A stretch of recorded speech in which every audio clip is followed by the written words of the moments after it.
Oi gente, hoje é dia 7 de agosto, segunda-feira.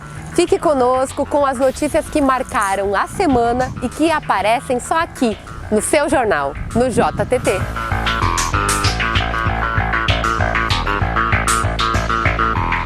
Começa agora o JTT, Jornal dos Trabalhadores e Trabalhadoras.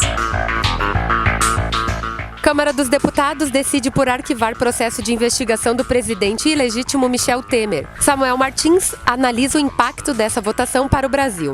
2 de agosto de 2017, enquanto o Congresso Nacional decidia por arquivar investigação contra o presidente ilegítimo, mais de 9 mil mulheres foram às ruas de Florianópolis na Marcha Internacional Mulheres por Direitos. Câmara de Vereadores de Florianópolis volta de recesso e já tem pauta polêmica. Fala para Maiara, escuta moradores da capital sobre as mudanças previstas no plano diretor. Se está em área de preservação ambiental, tem uma razão de ser. A Assembleia do Conselho Indigenista Missionário da Região Sul mobiliza lideranças para impedir votação do marco temporal. Hoje a nossa opinião é sobre a luta indígena do Brasil. O processo que autoriza a investigação do presidente ilegítimo Michel Temer é arquivado. Convidamos o professor de Direito Constitucional, Samuel Martins, para analisar essa votação e o impacto para o Brasil. O aspecto que é importante ser registrado é justamente o sucesso dessa metodologia de um presidente, chefe do executivo, com uma popularidade absolutamente baixa e que usa o orçamento público, né, para ampliar de forma bastante clara a sua base governista sem nenhum tipo de preocupação com a representação política e com o clamor popular. Então, esse é um aspecto que eu penso que vai ter uma repercussão no avanço das reformas estruturais do Estado brasileiro que estão impactando os direitos sociais. Penso que isso é bastante preocupante e eu também penso que é preocupante o silêncio das ruas em relação a esses acontecimentos. Os desafios são muitos.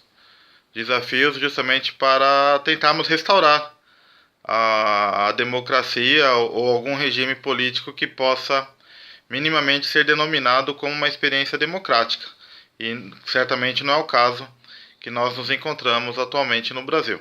Enquanto o Congresso Nacional envergonhava o povo brasileiro com a decisão de arquivar o processo que investiga Michel Temer, mais de 9 mil mulheres foram às ruas da capital marchar por direitos na Marcha Internacional. Veja na reportagem de Luca Guebara, Janaína Machado e Maiara Santos.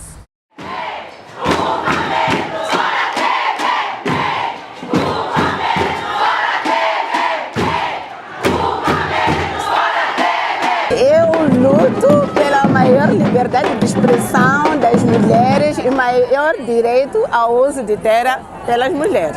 Nós estamos vivendo todas no mundo inteiro a mesma violência que estamos passando no Brasil.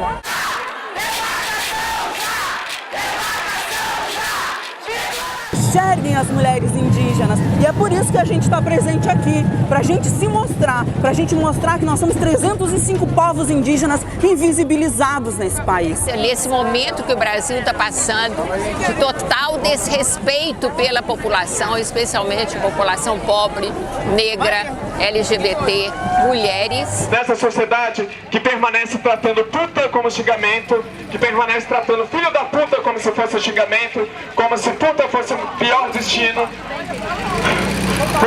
destino reservado a toda e qualquer mulher. E a gente luta contra esse estigma sim, porque a realidade deixa qual muitas de nós sobrevivemos e resistimos também. O que nós queremos é que todas venham para a luta, porque nós queremos garantir nossos direitos, não só nossos, mas de nossos filhos, de nossos netos e dessa juventude que está vindo por aí.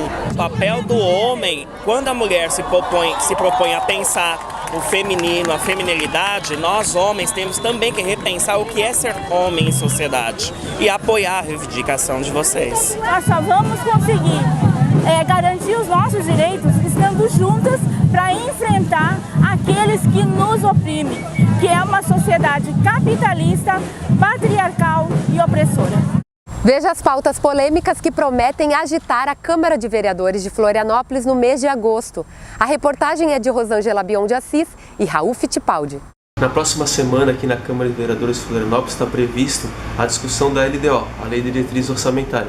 Ela já passou pela Comissão de Orçamento e Finanças, que é presidida pelo vereador Gabrielzinho. Ele fez o relatório final, teve audiência pública que já foi transmitida por vocês e de forma acompanhada também, e os vereadores fizeram emendas para a LDO. Já sei que o relatório final a gente já viu, ele não acatou quase que nenhuma das emendas previstas dos vereadores, também deixou algumas emendas inconclusivas, com relatório inconclusivo, para ir à discussão no plenário. Então, com certeza, essa discussão ela vai se dar ou na terça ou na quarta, e ela é fundamental. Nós aqui no gabinete a gente tem feito uma avaliação muito central da questão do orçamento, desde o PPA.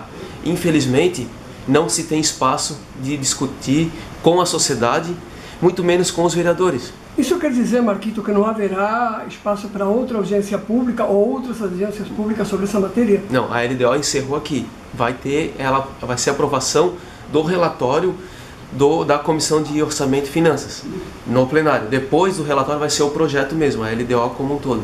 Agora, a nossa questão central nesse processo é que o orçamento é tão importante, tão central na disputa da visão de mundo, de projetos, de ações do governo, e que ela passa na casa de forma silenciosa.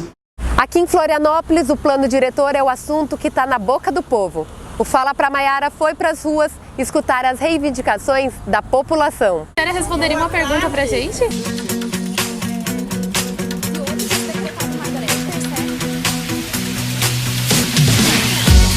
Fala Pra Maiara. O diretor de Florianópolis, ele prevê a construção de edificações como, por exemplo, da Beira-Mar na Expresso Sul e também na Ponta do Coral, que vai causar desmatamento de uma área reservada ambientalmente. Você concorda com isso? Não, eu não concordo. Se está em área de preservação ambiental, tem uma razão de ser. Provavelmente muitos animais, muitas plantas se beneficiam dessa área, e trocar por dinheiro, assim, ainda mais na mão de poucas pessoas, que não vai trazer benefício para a população em geral, é algo errado, né? A senhora concorda que isso aconteça em nome do progresso da cidade? Eu acho que sim, eu acho que é bem viável, né? Porque a nossa cidade não tem ponto turístico, apesar de ser turística, né? Eu acho uma pena. Mesmo que houvesse desmatamento, por exemplo, na Ponta do Coral, que é uma área ambiental? Também não concordo. Não. Quanto a isso, também não. Mas seria mais um bem-estar para a população, né? Já construíram 2 shoppings em zona de proteção ambiental, que até hoje os envolvidos estão tentando responder na justiça, e tem que tomar mais cuidado com esse tipo de decisão, né? Não centralizar na mão de poucas pessoas o que a maioria da população deveria decidir. E você acha que quem sai ganhando com esses empreendimentos? Provavelmente quem vai ganhar muito dinheiro liberando alvará para essas construções, né? Olha, quem ganha são as construtoras, né? Porque o cidadão não ganha nada com isso. A gente está indo num caminho que, na verdade, desde sempre, né? A gente não está se importando com o meio ambiente, com a vida, enfim, é só dinheiro, dinheiro, dinheiro. E eles confundem esse progresso aí sem... Eu acho que tem uma confusão no progresso, né? No próximo bloco, notícias da Assembleia que aconteceu no município de Águas de Chapecó, no oeste de Santa Catarina. A gente já volta. Voltamos já com JTT.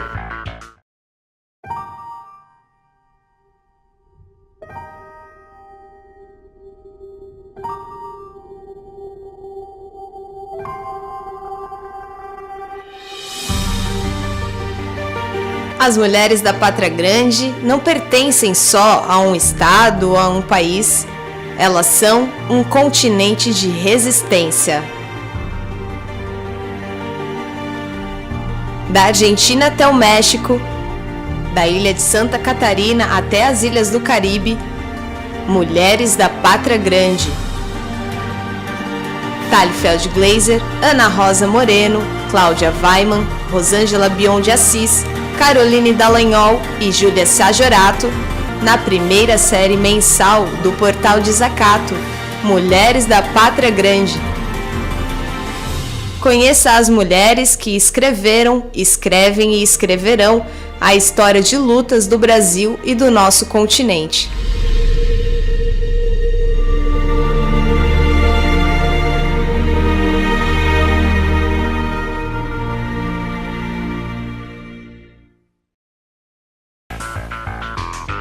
Estamos de volta com o JTT. A Assembleia do Conselho Indigenista Missionário da Região Sul, que aconteceu no final de julho, no município de Águas de Chapecó, no oeste de Santa Catarina, mobilizou lideranças para barrar a votação em agosto do marco temporal. A reportagem é de Cláudia Weiman, Júlia Sajorato e Pedro Pinheiro. Olá, Caroline Dallagnol. Nos dias 28, 29 e 30 de julho, a equipe do Portal Desacato acompanhou a Assembleia do Conselho Indigenista Missionário, o CIMI Região Sul, que aconteceu no município de Águas de Chapecó, aqui em Santa Catarina. Entre os temas abordados estavam a perda de direitos dos povos indígenas no Brasil e também a preocupação a respeito da votação do marco temporal. O marco temporal é uma tese político-jurídica construída no âmbito de setores ligados ao agronegócio. Segundo essa tese, somente seria considerada terra tradicionalmente ocupada pelos povos indígenas aquelas terras cujos povos estivessem na posse física da terra em 5 de outubro de 88, data da promulgação da Constituição Brasileira, ou se, não estando na posse física da terra em 5 de outubro de 88, estivessem disputando, estivessem em conflito pela posse da terra, né, disputando aquela posse por meio de ações judiciais ou por conflito fático, que causaria um prejuízo imensurável, né, e que inviabilizaria, né, a demarcação de pelo menos 90% das terras indígenas. Quero falar da comunidade dos Guarani do Araçaí, que fica aqui no oeste catarinense, aquela região de Cunhaporã. Algumas lideranças procuraram por nós e pedindo, na verdade, assim, um apoio que eles queriam retornar para suas terras, porque eles estavam cansados de viver na terra que não era deles, de um outro povo, que no caso era o povo Caingangue, morando ali em Nonoai, para onde eles foram levados, né, arrancados do seu lugar. Nós tivemos até ali no Museu em Maravilha, né, Maravilha, que tem da Sul Brasil, da colonizadora Sul Brasil, onde nós encontramos um mapa da colonizadora e quando foi colonizado aquele território onde estavam os Guarani, antigamente, já estavam ali, certo? E mesmo no mapa da colonizadora, lá constava uma parte que teria ficado, seria uma reserva indígena, uma parte que teria ficado como reserva para os indígenas. Está lá escrito no mapa, reserva indígena. Então nem esse pequeno pedaço, ficou para os indígenas. Eles foram expulsos de lá. Se não tem o título da propriedade, é terra de ninguém, então podemos passar. Não se considera que aquilo ali é terra indígena. Tem um povo que vive ali. Nós precisamos proteger a nossa mãe terra. A nossa mãe terra é em primeiro lugar. O marco temporal é para dar riquezas naturais para os órgãos, né, de outro país para matar a nossa mãe terra. Se não mataram tudo nós hoje, durante 517 anos, meus filhos vão lutar para sempre. E a minha vida vai continuar daqui para diante. Eu estou indo, mas o meu fortalecimento, meus filhos, meus netos, encaminha para mais uma luta final, né, que a nossa luta continua, seja para a educação, seja para a saúde, seja para defender pequenos agricultores. Vamos ser companheiros nesse sentido. Na semana que vem acontece a votação do marco temporal pelo Supremo Tribunal Federal. A gente mostra novas entrevistas sobre esse assunto. Até lá! Demarcação já, respeito ao povo indígena. Veja a nossa opinião. Em 12 de outubro desse ano se completarão 525 do início do genocídio indígena na Pátria Grande. A imposição violenta da cultura branca, ocidental e cristã sobre os donos originários das terras não tem dado um dia de descanso aos povos nativos da nossa América Latina e Caribenha. O Brasil nunca fugiu a esta lógica assassina e a desempenhou e desempenha com crueldade. O roubo das terras, o deslocamento permanente, O desarraigamento, a perseguição, as doenças, a exclusão configuram parte do genocídio branco sobre as civilizações indígenas. O agronegócio, a exploração de minerais, a construção de hidrelétricas e, sobretudo, o descaso do Estado brasileiro demonstram seu ódio étnico contra os povos indígenas. É necessário que as novas gerações de dirigentes compreendam que jamais haverá justiça no país se o genocídio e o saqueio aos indígenas continuarem. É urgente que nossos irmãos e irmãs indígenas tenham todos os seus direitos culturais, sociais e o direito à terra legitimados na lei e na prática. O Jornal dos Trabalhadores e Trabalhadoras vai ficando por aqui. Obrigada pela sua companhia. Você pode participar deste programa mandando e-mail no jtt@desacato.info. Nos siga nas redes sociais e compartilhe esse jornalismo de resistência. Semana que vem a gente volta. Tchau!